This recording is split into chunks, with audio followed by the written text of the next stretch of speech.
So while we were waiting just one more minute, I have to share, I want to share this about my third grader who is 9 years old. Over the weekend, he was talking to me about the way he's been working on learning his multiplication facts. And he's, doing things like recognizing that 5 times 12 is 60 because he knows that 5 times 6 is 30, so he doubles it. And he asked me how I learned mine. And so my wife and I told him that, I can remember flashcards and like 2 lines of kids down the middle of the classroom and never being able to beat the kid next to me because it freaked me out that like I might lose. So of course I lost. And that was followed up usually by like a page with 50 or 100 facts on it that I had, 5 minutes or something to do. And my son's very like animated response, which about put me in tears laughing, was, "That's not teaching, that's torture."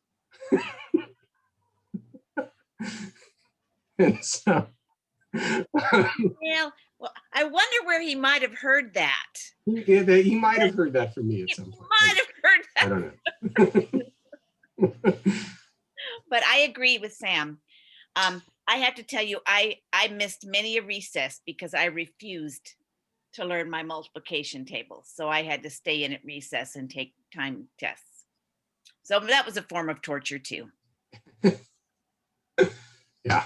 So, well, thank you all for sharing. I'm not sure I had a captive audience, so I'm, you may have wanted to leave. All right, well, we're going to go ahead and get started. Thank you all for being here this afternoon to join myself and Shirley Roth and Deanna Seha and Karen Akins from the RCOE math team. We're going to be talking today about Focus Area 3 from the Roadmap for Equitable and Effective Teaching, Learning, and Leadership in TK through 12 Mathematics. Today's focus area is on curriculum and instruction. Myself and Shirley will be doing most of the talking during the presentation. Deanna is going to be running a live Twitter feed that you can follow us either at hashtag RCOEIS or hashtag RxMathNetwork.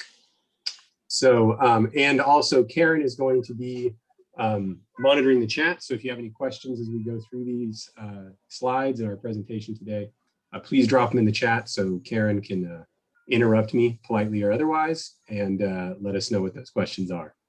Karen. All right. So here's our contact information, including Mike Barney, our executive director, and all of our emails as well, which is probably the easiest way to get a hold of us.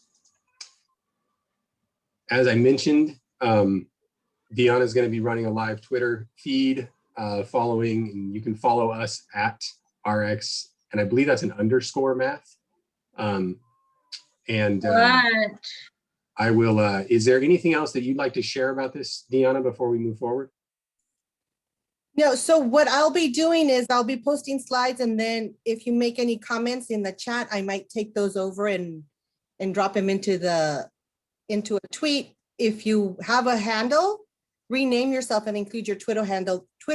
That way I can add your handle to the tweet. All right, thank you very much.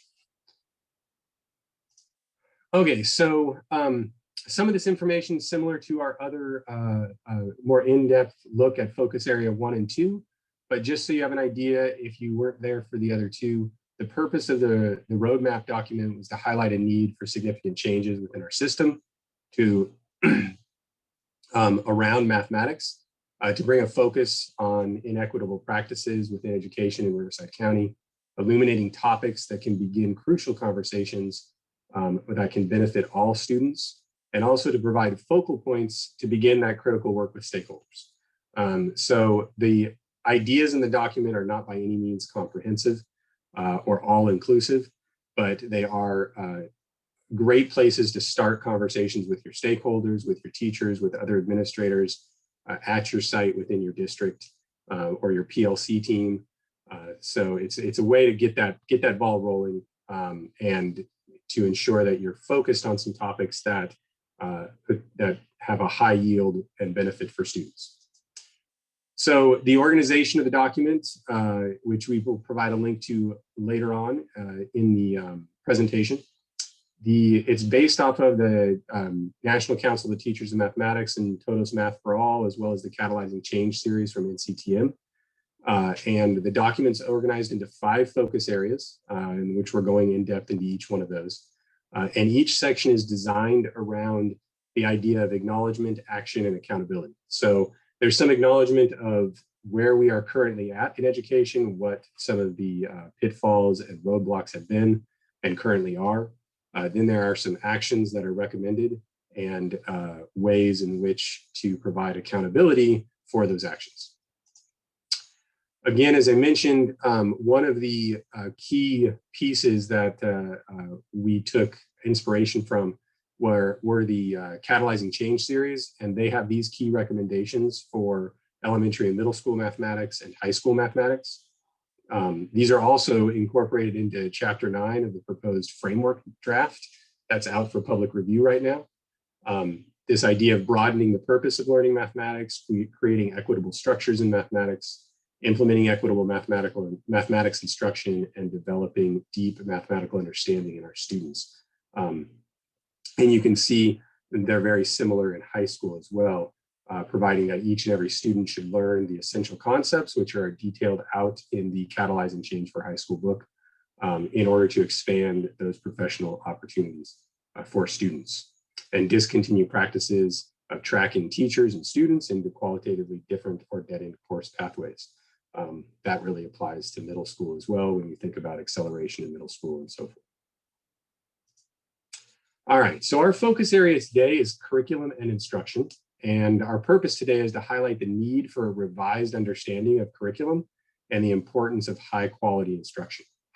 Now, our previous focus area was on professional development. And so we'll be sending out, if you didn't see the topic from a few weeks ago on that, we'll send these out together because obviously a lot of the changes we like to see in curriculum and instruction require professional development. So they do go hand in hand.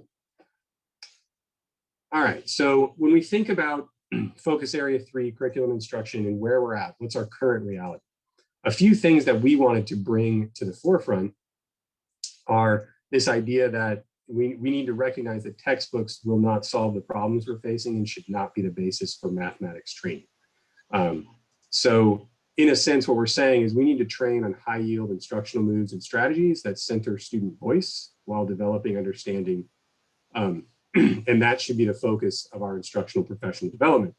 And we went into more detail on this with the professional development webinar.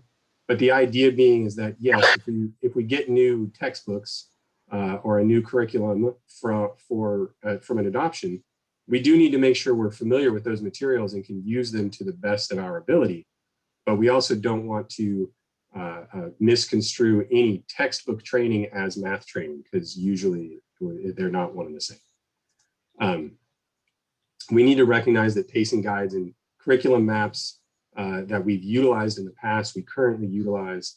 These tools ensure coverage of content, and really they don't really ensure that, but they provide a map for covering all the standards and not necessarily learning all the standards. And there's a very big difference between the two. We also want to recognize in our current reality that this isn't working. We have to communicate to teachers the importance of shifting our focus to learning rather than coverage. And there's always that, that pull when we're in the classroom of, I need to cover everything so that kids are prepared for the next year. But if kids don't remember 60% of the content you've covered next year, then we've got to start to question whether or not we're really preparing them. There's a lot of data and research that shows if they have truly understood and learned at depth even 40% of the content, the likelihood of them being more successful in future math classes and taking math classes for a longer period of time in high school and college increases dramatically. So we also want to look at the idea that math teaching and learning will benefit from more equitable teaching practices. And so equitable teaching practices are something that are discussed in more depth in the Catalyzing Change series, as well as our roadmap document. But some of those equitable teaching practices include things like culturally responsive teaching, complex instruction, universal design for learning.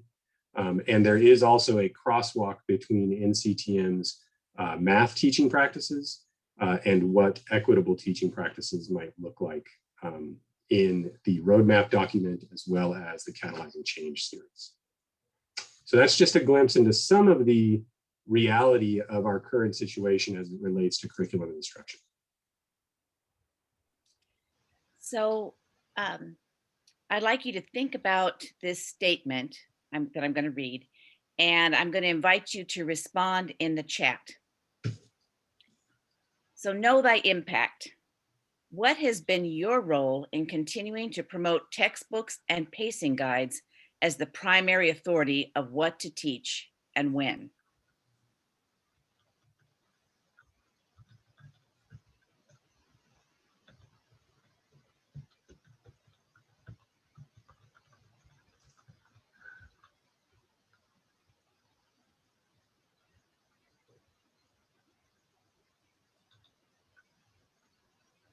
So again, Deanna and Karen have very little to do unless you put something in the chat.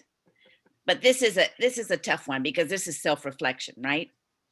I know I've been guilty of promoting this offhandedly, not even thinking about it. But have you had a role in continuing to promote textbooks and pacing guides as the primary authority of what to teach and when?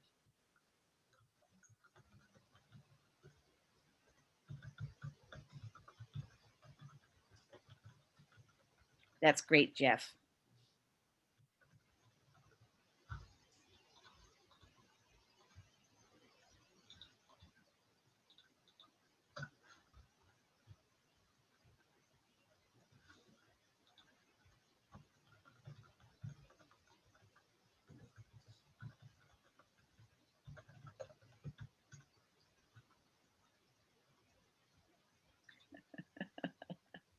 Hey, Ginger, I love your comment. Yep. You know, it's not like we all aspire, I think, to higher things, but then we get in the classroom or we get in the real world and we fall back on past practices. Yeah. I think I recognize what Paul is saying too, that I feel like I endeavored when I worked in the district to get teachers to move away from textbooks and pacing guides. And part of this was a kind of a, when we put this together, a reality check for me, because I realized too, while telling teachers we should move away from this, giving them strategies to move away from it, I was also, the other part of my job was revising and then sending out the most current pacing guide. Yep. Yep. So sometimes we're a little between a rock and a hard place there with what our job title, our role is, right? Absolutely. Okay. Thank you for your comments. So as we move forward into the action portion of this, what are some possible topics that can drive these conversations with stakeholders, teachers? And when I say stakeholders, I mean students. It could be your professional learning team in your school. It could be your school site, district, and so forth. But one of the things is focusing on student understanding of mathematics and, you know, moving at the pace of learning is one way to think about it. So, you know, understanding can't be achieved solely through a focus on procedures. And we know that from the Adding It Up book that came out in the early 2000s, as well as our current standards, our current framework, the proposed framework, all talk about a balance between conceptual understanding and procedural fluency. Students must be given opportunities to develop their own mathematical thinking. We really need to think about, I guess, while we're teaching lessons and while we're presenting material, who's doing the thinking around that material, who's making sense of it. And when we have an opportunity to ask a student a question about what they're struggling with, rather than showing them how to do it again, doing the procedure again, if we can ask that question, we leave the sense making in the responsibility of the student. When we show them again how to do that procedure, we've taken the sense making away from that student and made sense of the mathematics for them. So we want to, another option would be to explore and implement the ideas in the Teaching for Robust Understanding or TRUE framework, which many of you may be familiar with. So some of those ideas, like the TRUE framework, is a concise and actionable description of what characterizes a powerful learning environment. The nice thing about it is we're going to show you in a second a picture of the TRUE, the 5 dimensions of TRUE for mathematics, but the TRUE framework is also a framework for all content areas. It's not just mathematics. So if you're in an elementary school or a middle school and you're thinking about next year and what, as a principal, your focus may be for professional development on your site, this is one avenue that you could take that actually addresses professional development across all content areas. And we'll show you something that's specific to mathematics here. And we're happy to help you in how the TRUE framework relates to mathematics, but it is something that works across content areas.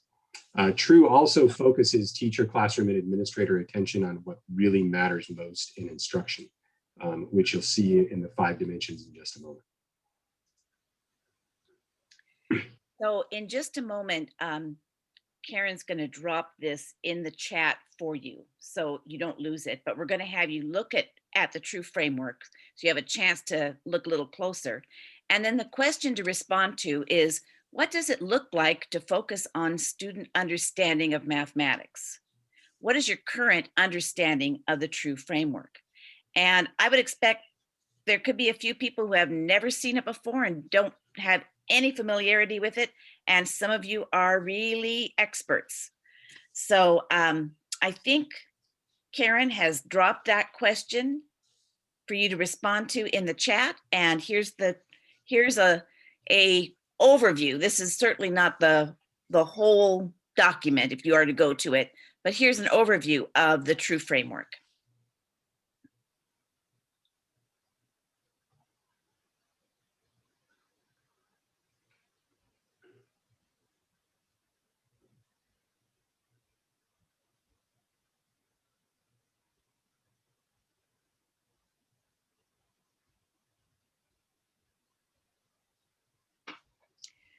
So with the support of this visual aid, you can probably answer the second part, but you don't need the TRUE framework in front of you to respond to what does it look like to focus on student understanding of mathematics? What does that look like to you and your experience?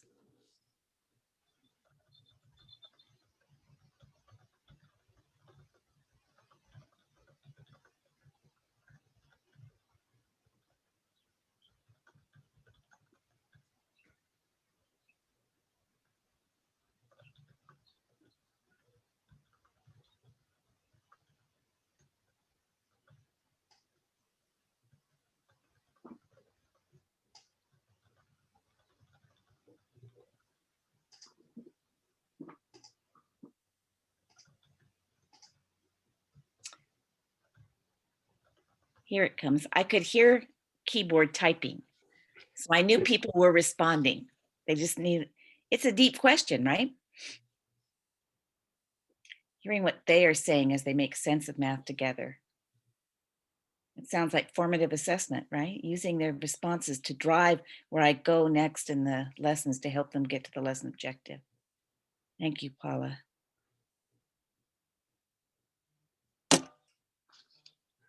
Like that, to look at processes instead of calculations.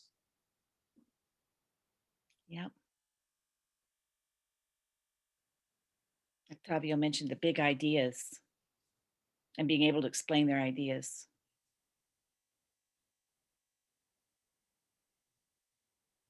Excellent. Really good ideas here. I haven't credited everybody, but processes instead of calculations. That's great. Giving time and space for students to grapple with and negotiate their thinking around ideas with peers. Sure. Yep. So a couple of other pieces, and we're going to have a few more reflective questions coming up as well. But a couple of other things to consider as far as action points include things like grounding your work in equitable teaching practices, which you can explore in the roadmap document and also the Catalyzing Change series, which by NCTM. So they actually, like I mentioned earlier, will do a crosswalk between their 8 math teaching practices and what equitable teaching looks like in each one of those areas. And I've included a graphic, a snippet of that from our roadmap on the next slide for you as well, so you can get an idea of what that looks like. While I've capitalized equitable teaching practices here, it may seem like it is some type of official list, like the math teaching practices from NCTM, but it really isn't. It is just what are equitable ways to get at the math teaching practices that are detailed out by NCTM.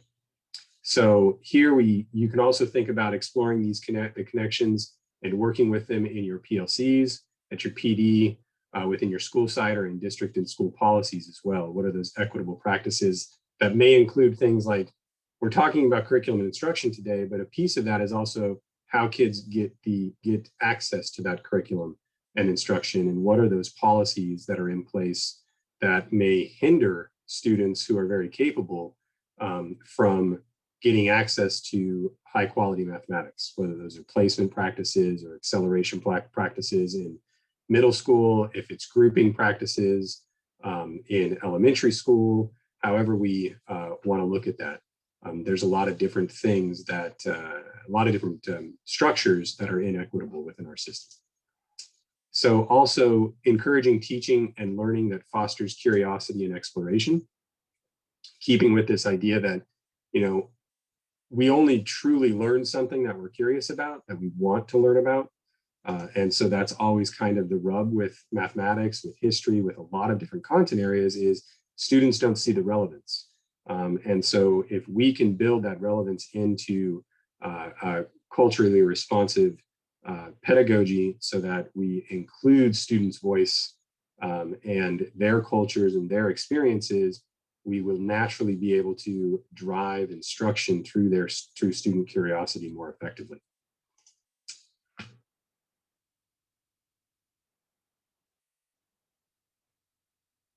Have to unmute. Very nicely said. And actually, that was going to be my lead-in to the question for response. As it's written, I was going to ask, what's that connection between equitable teaching practices and curiosity, right? And they really are connected. And you said it, you spoke to it really well, because those curiosity and exploration is not going to take place in an atmosphere that does not promote equitable teaching practices, right? It's not going to happen. Those go hand in hand. So the question to respond to is, what routines or instructional moves do you currently use that ground learning in curiosity and or exploration?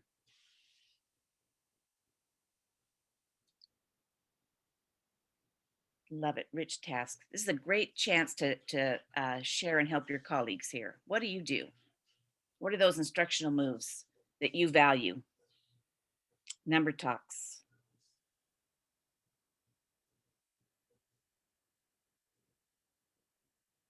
Thank you, Angela. Notice and wonder. Karen, you can chime in here too. You probably are more focused on this than I am. Oh, I like would you rather? So which one doesn't belong?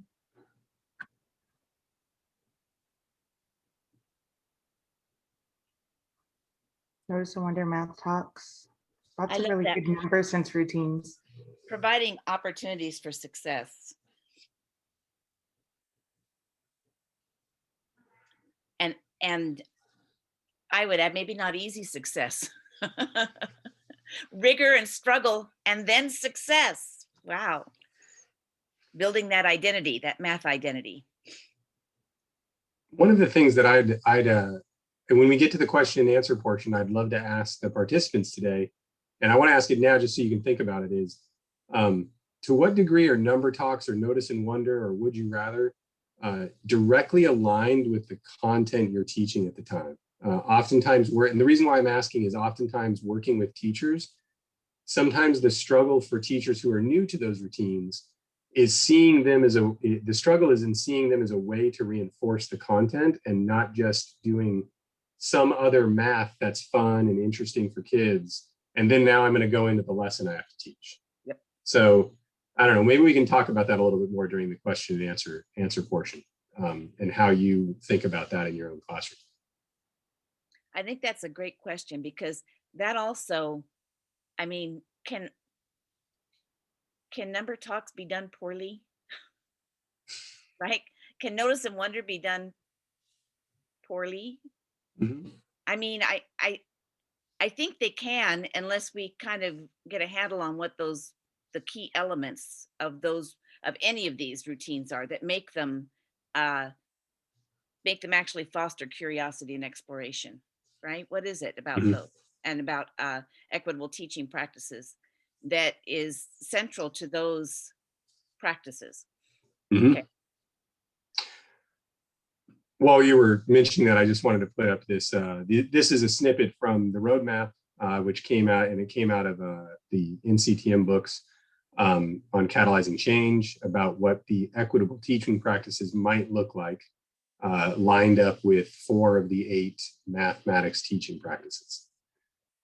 So I'll give you a second to just read through those really quickly, and then we'll move forward.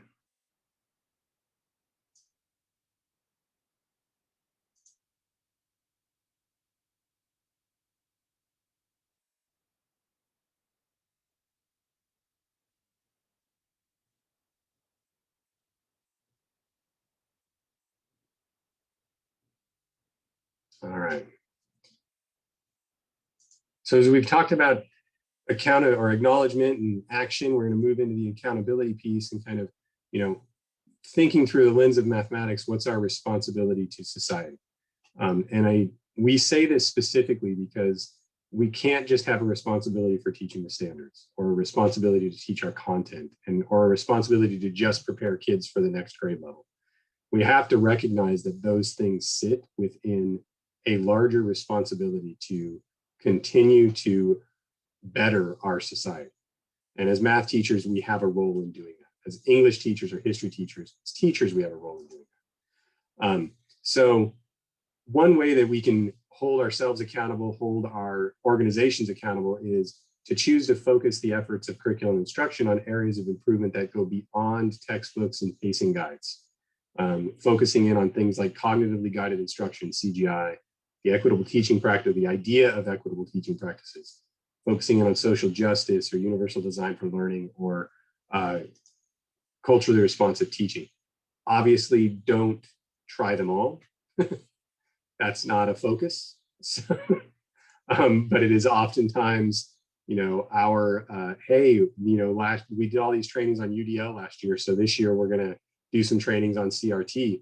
Like, let's break that cycle and do more training on UDL, and or start with, CGI and TK through 5, and do more training on CGI, because all of these things are interwoven together. If you're working heavily with universal design for learning, you are most likely also working in the same realm as culturally responsive teaching, and you're working in the same realm as cognitively guided instruction, and vice versa. Like, these things can't exist in isolation very often, unless you're making concerted effort to isolate them. So work to create critical thinking problem solvers, not computers, not calculators, in our students. And yes, knowing, like, having some utility with our facts is important. It does make mathematics a little bit easier for students. But, I just today was reading through chapter 9 in the draft framework, and it was talking about how, culturally responsive classrooms aren't going to center the algorithm that we use in America as the only algorithm. They're going to hold up algorithms used in other countries equitably. and to show that there are multiple ways of doing these things. And that made me think again of my third grade son, who I hope develops amazing, efficient strategies for figuring out mathematical computational problems. And if he does that, I could care less if he ever sees an algorithm, as long as he has efficient ways of getting to those problems, getting to those answers, so they don't hinder him from higher levels of mathematics if that's what he chooses to do. So we think about that as like making sure we're not too uber focused on creating calculators and making sure students can do things that technology can do much easier for us. So also as the math team here at RCOE, we are launching this year a true PLC that we're working with some teachers in to hopefully create a process that we can work with other districts in implementing the PLC process, kind of reinvigorating that PLC process you may already have at your site or your district, but we're going to wrap it around the true framework and formative assessment and understanding those 5 dimensions and how they can truly propel your teaching and learning within your classrooms around mathematics. So, like I said, it focuses in on the true framework, on equitable teaching practices, and formative assessment. So that's another action kind of accountability piece that may be potential for implementing in your district, in your school site, or even with just your team.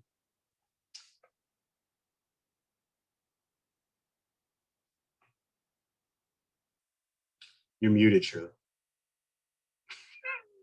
I thought I would spare everybody, you know. Plus, I have to do that at least once.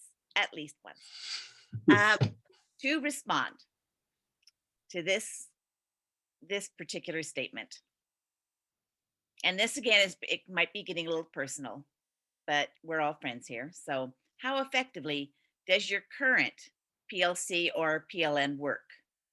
How often is the time spent with PLC, PLN focused on discussions about student work and effective teaching practices?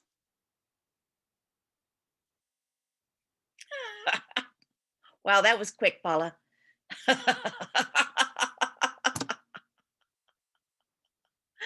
What PLC? Okay. Okay.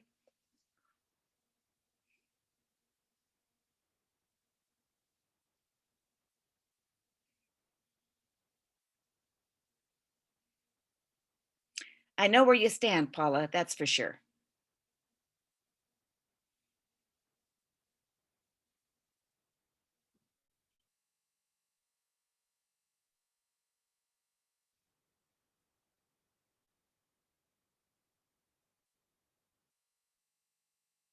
It's interesting because time is so precious. And what a waste it can be when we're just going through the motions because today's PLC day or something, you know, we just have to do it. So we'll talk about ordering paper or whatever is going on, right? It's so precious. If we have just so little time, how should we spend that time when we're working with colleagues?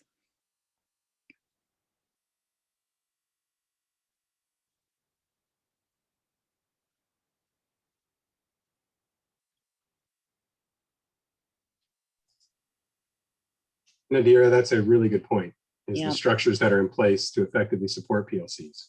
Yep. And it can be leadership also, right? Mhm. It's structures and leadership.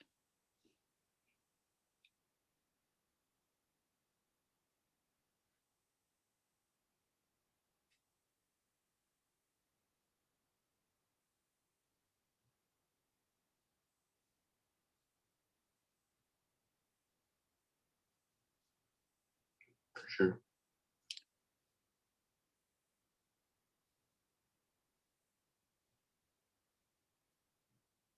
I think, Anna, that's pretty common in my experience. That Yeah. I think Karen's the first person I heard say this, but oftentimes PLCs are about, what is it, Karen? Not collaborating, It's coordinating versus collaboration. That's right. Well, that's great. Karen, drop that in the chat. Chat gal, drop that in.